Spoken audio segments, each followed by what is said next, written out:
सभी की नजरें इंग्लैंड बनाम भारत टेस्ट सीरीज पर टिकी हुई हैं। इसी के बीच आईसीसी ने वर्ल्ड टेस्ट चैंपियनशिप यानी कि WTC फाइनल 2025 के बाद से मैच के नियमों में बदलाव की लहर को शुरू कर दिया है। खेल के प्रवाह और निष्पक्षता में सुधार करने के उद्देश्य से ये नए नियम वर्ल्ड टेस्ट चैंपियनशिप 2025 से 27 के दौरान लागू होंगे, जिसके बाद 2 जुलाई से व्हाइट बॉल क्रिकेट में भी ये नियम लागू किए जाएंगे। आइए इन नियमों पर नजर डालते हैं। टेस्ट क्रिकेट में भी क्लॉक की शुरुआत। सीमित ओवरों के फॉर्मेट में ट्रायल के बाद आईसीसी ने अब टेस्ट मैचों में भी क्लॉक को लागू कर दिया है। अब फील्डिंग करने वाली टीमों को पिछले ओवर के 60 सेकंड के भीतर नया ओवर शुरू करना होगा। इसी के साथ 5 रन की पेनल्टी लागू होने से पहले 2 चेतावनी भी जारी की जाएंगी। हर 80 ओवर के बाद घड़ी रीसेट होगी, जिससे स्लो ओवर रेट और भी इफेक्टिव हो जाएगा। यह नियम 2025 से 27 के WTC से लागू हो चुका है। ओडीआई क्रिकेट में 35वें ओवर के बाद सिंगल बॉल। 2015 से ठीक पहले आईसीसी ने ओडीआई क्रिकेट में नया नियम लागू किया था, जहां टीमों को 2 गेंदों से 25-25 ओवरों की गेंदबाजी करानी थी। एक बड़े बदलाव के तहत अब वनडे में 35वें ओवर से 2 नई गेंदों के बजाय सिर्फ 1 गेंद का इस्तेमाल किया जाएगा। इस कदम से मैच के अंतिम चरणों में रिवर्स स्विंग और स्पिन की वापसी होने की संभावनाएं बढ़ जाएंगी। सलाइवा के नियम में बदलाव।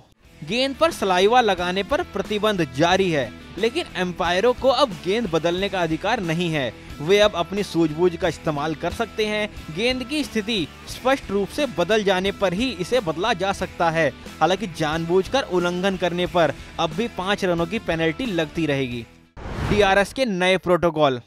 अगर कोई बल्लेबाज कॉट बिहाइंड के लिए रिव्यू लेता है और नॉट आउट पाया जाता है, तो अब एम्पायर आउट फैसले को बदले बिना LBW की जांच के लिए उसकी समीक्षा जारी रख सकते हैं।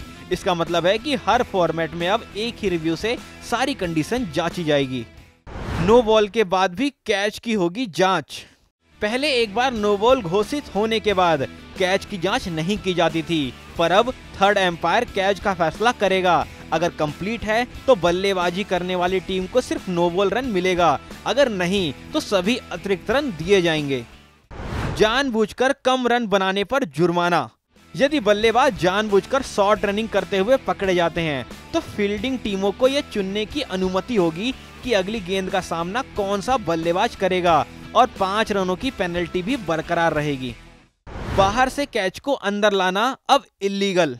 BBL में माइकल नेसर की तरह शानदार बन्नी हॉप कैच, जिसमें फील्डर बाउंड्री के बाहर हवा में गेंद को टैप करते हैं और फिर वापस अंदर कूद जाते हैं, अब गैर कानूनी माना जाएगा। फील्डर बाउंड्री से बाहर हवा में गेंद के साथ केवल एक बार संपर्क कर सकते हैं और कैच पूरा करने के लिए उन्हें अंदर लौटना होगा। अगर बाहर गेंद को एक बार से ज्यादा टच किया तो उसको बाउंड्री माना जाएगा।